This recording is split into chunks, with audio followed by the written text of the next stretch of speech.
And right now we've got Daryl online. Good morning, Daryl. Oh, good morning, Bill, and good morning, fellow gardeners. How's the veggie patch, mate? Just starting to spring into life now. Things are starting to move ahead. Oh, right. Is that you or the veggie patch? Both of us, yeah. It affects me as well. Okay, this is the last month of spring, I understand. It is, and then we're heading into summer, but that means we're still getting veggies and that growing in that period of time. But spring's come and gone very quickly this year, and it's been quite cold both day and night over spring, and very annoying, really, when you're putting plants and things in the garden. They just sit there and don't do anything.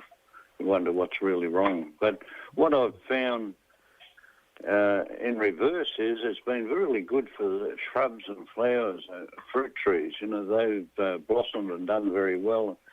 A lot of growth, new growth on those bushes. Yeah, it's come up well with my lemon trees at home. Sorry? The lemon trees are going well. Oh, yes, they do well now.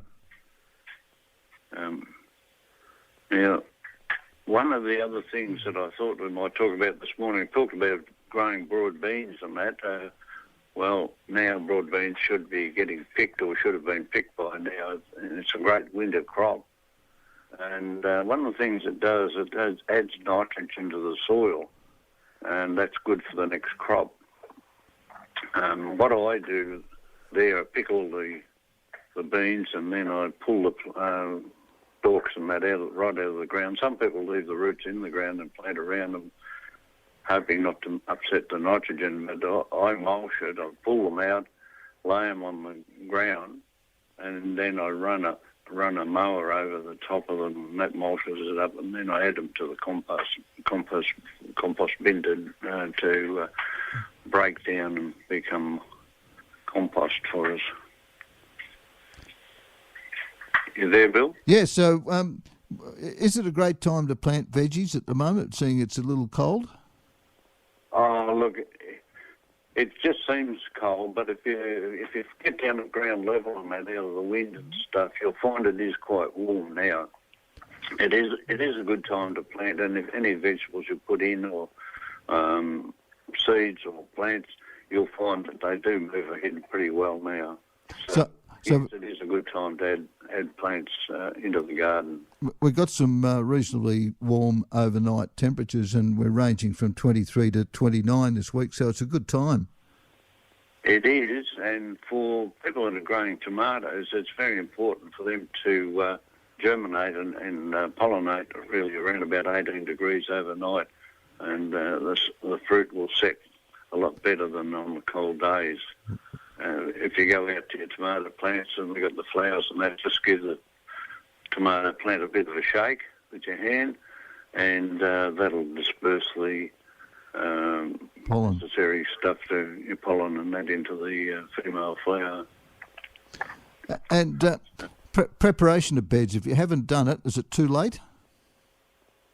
No, it's never too late. You just dig it over and make sure you're adding some water into it so you get water down into the subsoil. But putting compost into the soil while you're digging it now is a good idea. But you've got to do it, Bill. Otherwise, you just won't plant anything. Well, they won't survive. No, well, they won't. That's right. So you find that water is an essential component to start the plants and sustain them. As they produce strong plants then, that help to resist bugs and diseases. And of course, spacing your plants apart instead of getting congested and really close together, which creates a haven for bugs and diseases as well. So you really need strong plants. Sorry? You really need strong plants. You do. You can do it by growing your own seeds in a bit of a hothouse, a warm place out of the wind and that. Or you can go and buy them, and if you go and buy them, you can see what you're really getting that way. But just be careful when you're bringing them home. You don't do what I did and break the top of the plant you bought, so that was a waste of time. Well, you didn't have them standing up in the car. Yes, that's true. Be prepared. One of the things that's really exciting now, Bill, is growing beans. And I'm growing them from seeds, of course. Yeah. In the markets, you can buy them already started, but that's not a good idea. You'd rather plant your own? Yeah, plant your own. And what I do there when I've prepared the soil, I score with a stick or something, a rake, and that where you're going to have a row of beans growing. Mm-hmm. And what I've found is a good idea is to water that groove 2 or 3 times so that gets really quite wet there. And because plants need water to start to grow. So then I space out where I'm putting the beans and add in 2 seeds at a time, about 1 inch deep. Yep. Now, the reason you push them in with your fingers is you're compressing the soil where they're going to be, and also then you cover the top and you have fresh soil on there, and it's not compressed. What you find, I put in 2 beans. There's a lot of people say, "Oh, what do you do that for?" Well, the soil becomes a bit harder on the top when you're waiting. You've got to wait 6 to 10 days for the beans to pop up through the ground.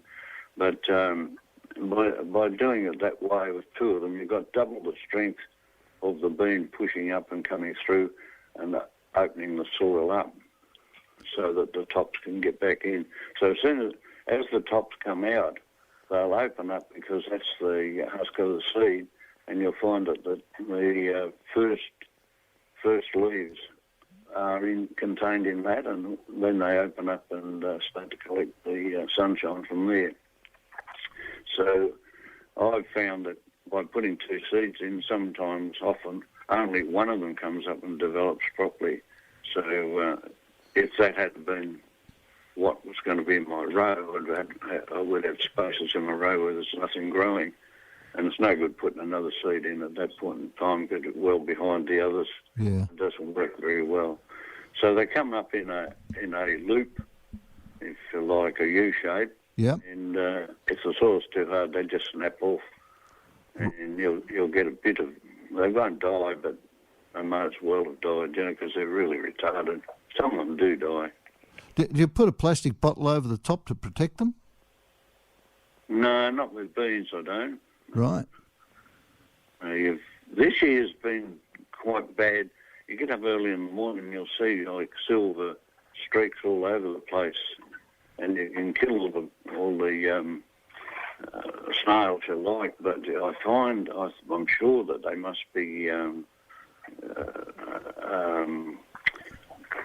slugs, because there's all sorts of reasons or cures that you can do for that. Put salt around, because as soon as they get the moisture taken out of their body, the slugs will die. So it's pretty hard to combat them. I find the easiest way is to find where they are, have a bucket with hot water in it, and just chuck them into that. And what about putting out coffee grinds? Yeah, a lot of people do that. They do that. They say it stops them from attacking the plants, and that I've never found that to be successful for me, but because I don't drink coffee, so... Yeah, it's a bit hard with the tea bags, isn't it? It is. Yes, but look, beans are a really exciting crop to grow. So if you plant them 3 to 4 inches, plant them, about 3 or 4 inches apart. Yep. Because they do develop into fairly big plants, and they're really exciting, and they do produce really well.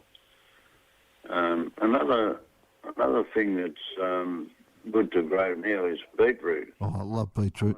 I often call it red beet, but then I don't know. People have different interpretations of what to call it. Uh-huh. Now, what do you have to do to plant them? Well, prepare where you're going to plant them. Again, put the rows in there, water them, and have them wet. And then with the seeds, pop them into a container and cover them with water, just tempered water out of the tap. and leave that overnight. That gets the young seedlings started. They start to swell up and absorb the water. Oh, right. Once you do that and put them into the rows, as opposed to putting dry seeds into the rows and then watering, you'll get a 2-day start. They'll prop up really quick, and they're quite strong. That's the way I do it now. I find that's really good. And just put your seeds in. That way you've got wet rows, wet soil. And if you cover them with cardboard or something else, shade cloth and that, and leave it for 3 or 4 days before you take that cover off, that'll keep the moisture there. Then you take it off and let the seeds come through and get warmed up with the sun. That way works very well. And how deep do you plant the beetroot seed? Only like half an inch, whatever that is in metric. I'm not sure. Yeah, about a fingernail depth. Yeah, that's right. That's a good way to describe it. That's quite rewarding. I've got some beetroot now growing now that are bowled up, and they're looking quite good. Is there different varieties in beetroot? Well, there are. Yeah, it's hard to get different varieties. I've forgotten the name of the ones that they mainly get, but there's another one I'm trying this year. It's when you cut the beetroot, it's got like 2 rings of colour. Oh, right. Inside, and I must say I didn't get the name of that for you, but I'm just going to grow those this year. Mm-hmm. And then when you're cooking them, there's a certain way to cook them, and then when you present them on the plate, they still have those rings of colour. If you do it the wrong way, well, it just loses the colour. But I'm quite excited about that. They're quite a good beetroot, apparently. Does Flo serve them hot or cold?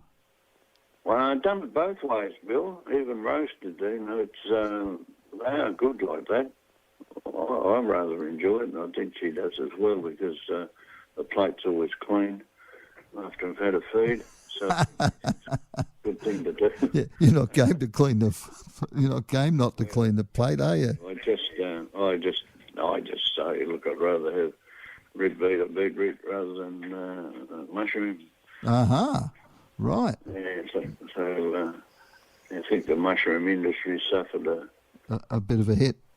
A bit of a downturn, I think. Yeah. So if you don't like mushrooms, you like potatoes? I do. I love potatoes. They're probably one of the crops that's grown worldwide.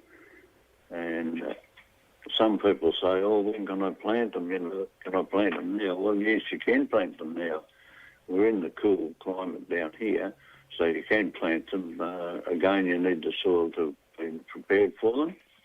And when you get the potato, you've got to look for them. They've got what you call an eye on them, and out of that eye will come a shoot, and it's that shoot that grows the tops and brings out the leaves and that on top. But you can plant those, especially if they start to shoot. It's a good time to plant them, and you plant them 3 to 4 inches deep.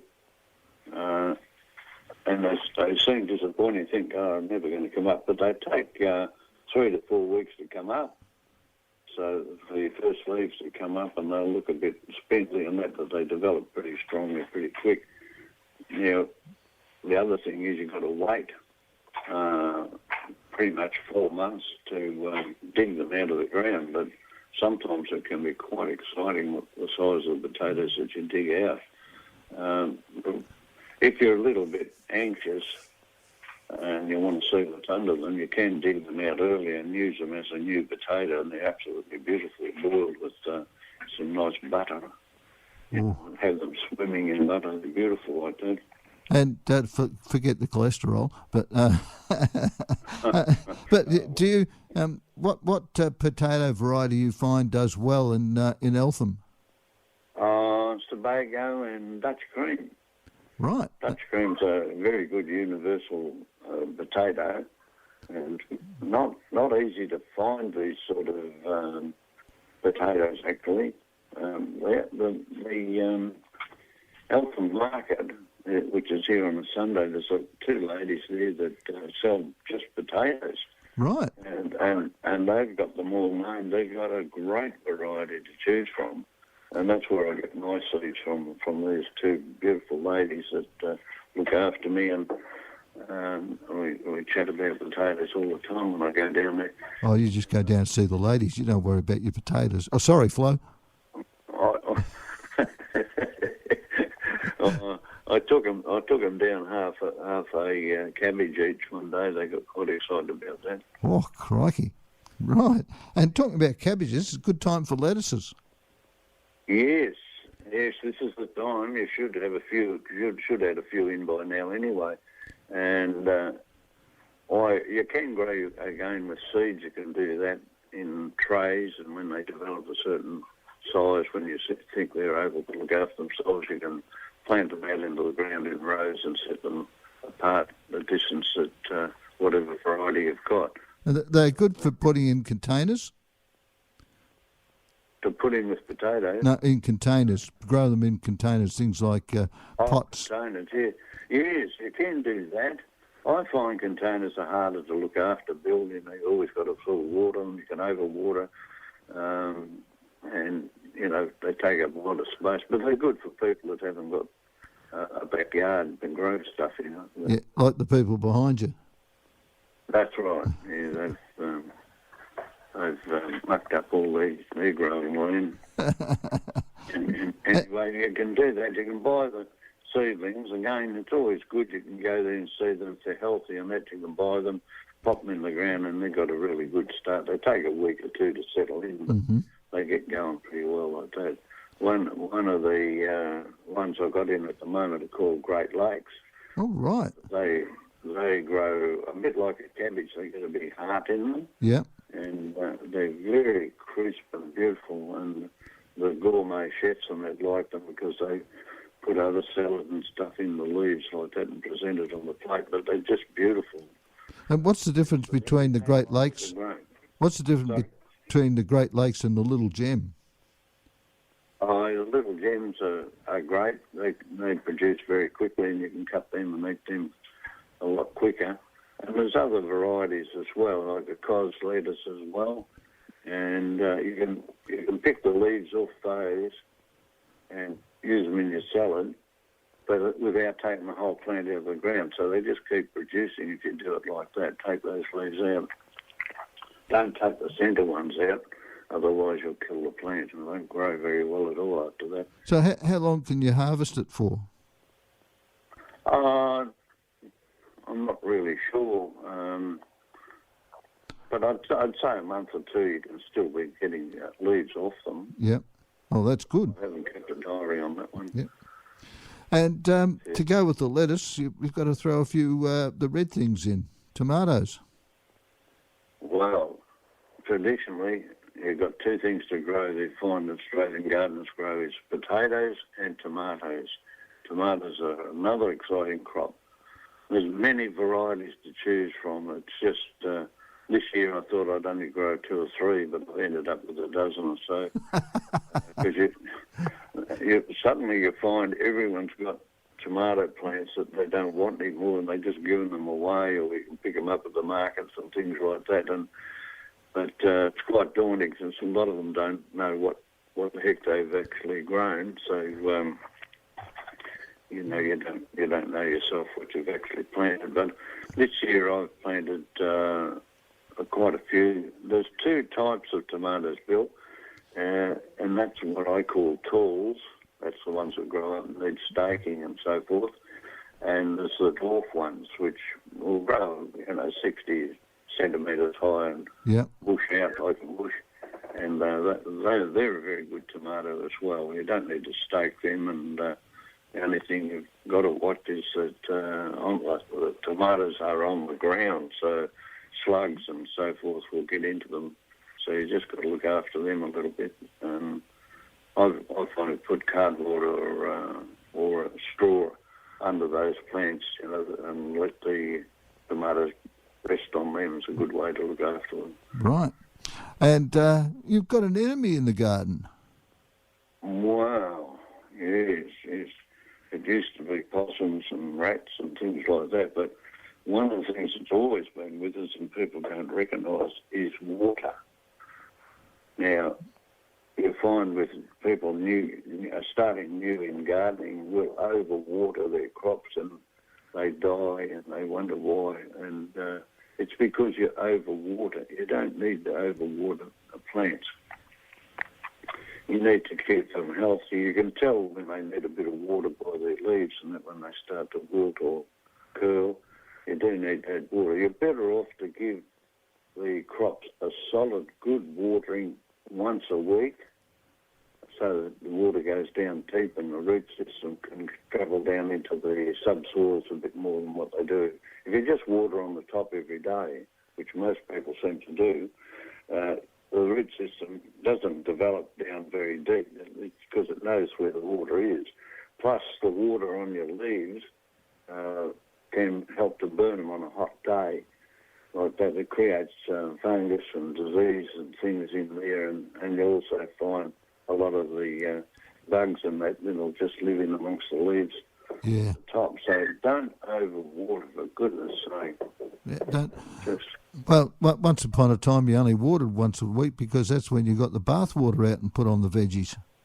Well, that's right. And now a lot of people are still running their pipes from their laundry and out onto the garden.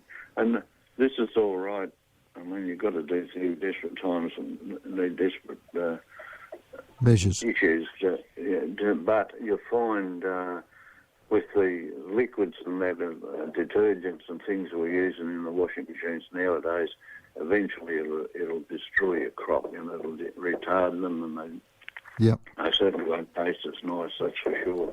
Exactly. Like the old days when my mum used to use Persol in the copper. Yeah. I remember that. Do you? Yeah. Mum had the copper and the old Stamco washing machine and had the ringer on the concrete, what do you call them, the concrete based troughs. Yeah. Yep. Yeah. A lot of us remember those days. That's don't talk about it because then people can guess how old you are. Oh, yeah, I'm over 21. All right, mate. Well, we've gone really heavy today, and it's nearly 8:30. So it's 8:30, and I've got to go and do some more messages. Thank you very much, Daryl.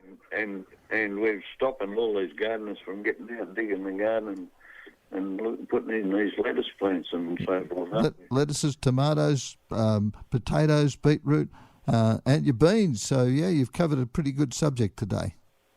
Yes, thanks, Bill. All right, mate. We'll catch up with you. And I want everyone to get into it. And get a little plot or a pot or something. Get your kids going. Let them see what happens when you plant. Put a seed in the ground. Oh, spot on, mate. Spot on. All the best. All right, mate. We'll catch up with you in the first week of December, and we might have to look at some veggies for Christmas. That's right. Okay, have a good time, Daryl, and hello, Flo, and we'll catch you again same time in the first Sunday of the month. Bye for now. Yeah, Flo give you a big big kiss for Flo, Daryl. All right, we'll catch you later, mate. Take care, and happy gardening.